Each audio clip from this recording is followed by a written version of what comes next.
Hello medicos, आज का हमारा टॉपिक है thoracic outlet syndrome. Thoracic outlet syndrome क्या होता है? जब आपका थोरेसिक इनलेट स्पेस जो है वो नैरो हो जाता है। क्या होता है? Narrowing of thoracic inlet space. ठीक है, तो थोरेसिक इनलेट स्पेस क्या होता है? ये डायग्राम समझते हैं। ये आपका स्पेर्नम, ठीक है, ये है आपका क्लाविकल, ये है आपकी फर्स्ट रिब। ठीक है, यहाँ दो मसल्स अटैच होती है। कौन सी? एक हो गई आपकी एंटीरियर स्क्लेनी मसल, ठीक है, एंटीरियर स्क्लेनी मसल। जो है आपकी पोस्टीरियर मिडल स्क्लेनी मसल, ठीक है। ये हो गई आपकी एंटीरियर स्क्लेनी मसल। ये हो गया आपकी कौन सी? Middle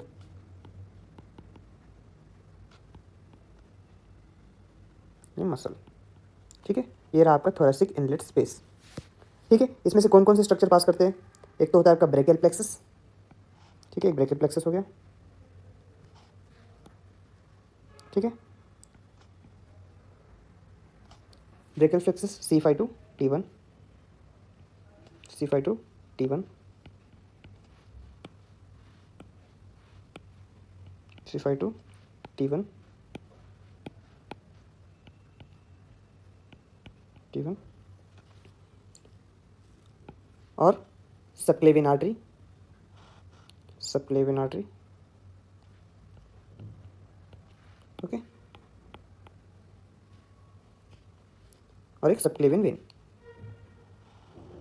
subclavian vein,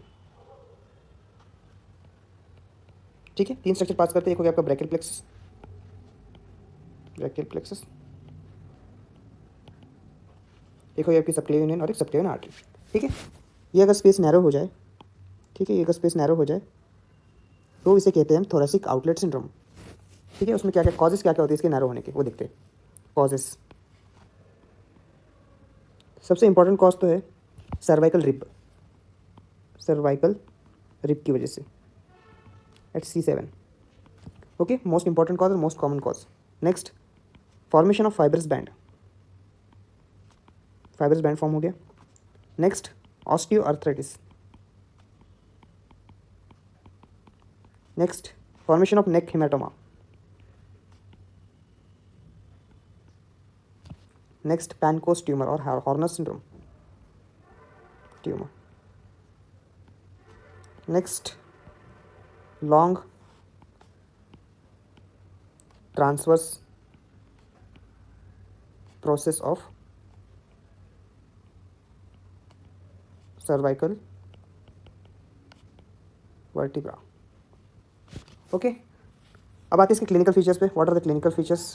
clinical features क्या क्या हो सकते हैं? दो हो सकते हैं, या तो एक नर्व से रिलेटेड होगा, नर्व, एक होगा आपका वैस्कुलर से रिलेटेड, आर्टेरियल वेन से रिलेटेड, वैस्कुलर। नर्व से क्या होगा? नर्व, एक तो आपका पेन आएगा, नेक्स्ट पैरेस्थेशिया होगा और मसल एट्रोपी। मोस्टली ये अल्नार नर्व के साथ होता है, अल्नार नर्व। कौन से साइड का होगा फिर? हाइपोथेनार एमिनेंस, हाइपोथेनार एमिनेंस में आपको ये सब देखने मिलेगा, पेन, पैरेस्थेशिया और एट्रोपी, ठीक है। मोस्ट कॉमन नर्व कौन सी होती है? अल्नार नर्व, ठीक है। अब वैस्कुलर कॉज पे आते हैं। वैस्कुलर में दो चीज़ें हो सकती है, तो आर्ट्रियल होगा या तो वेनस होगा, आर्ट्रियल या तो वेनस।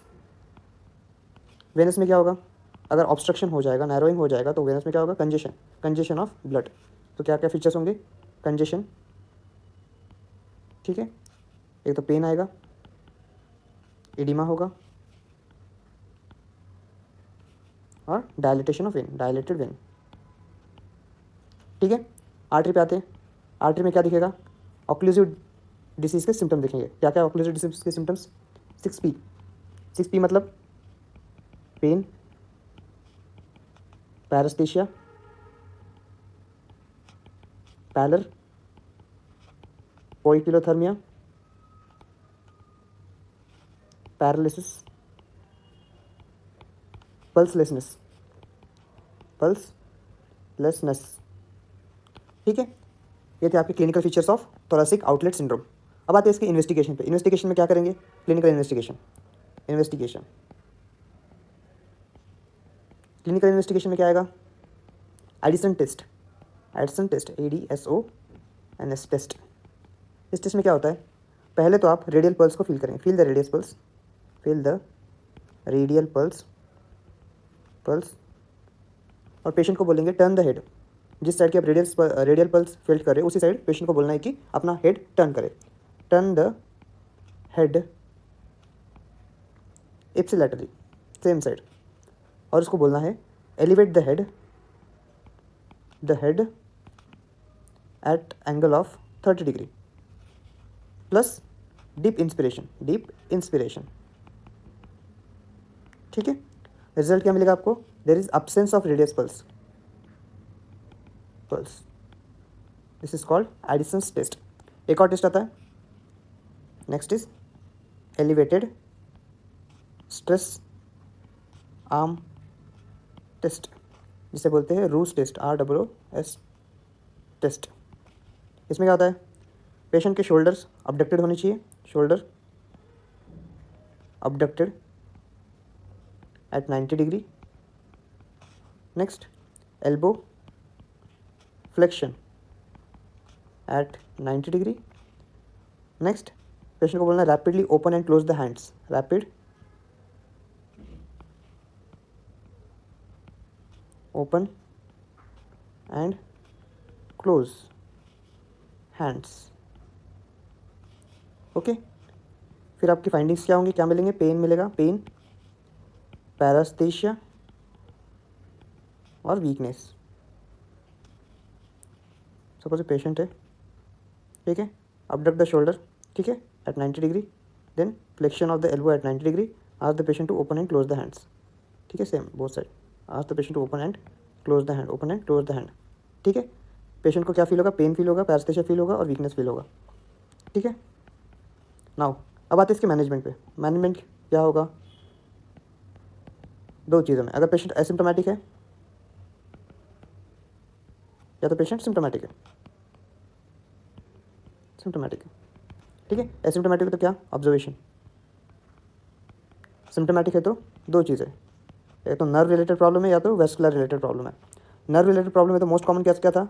Cervical rib. तो एक्सेशन कर दो, एक्सेशन ऑफ सर्वाइकल रिप। ठीक है, वेस्कुलर काज है तो स्टेंटिंग ऑफ आर्टरी। ठीक है, ये रहा आपका thoracic outlet syndrome. Thank you.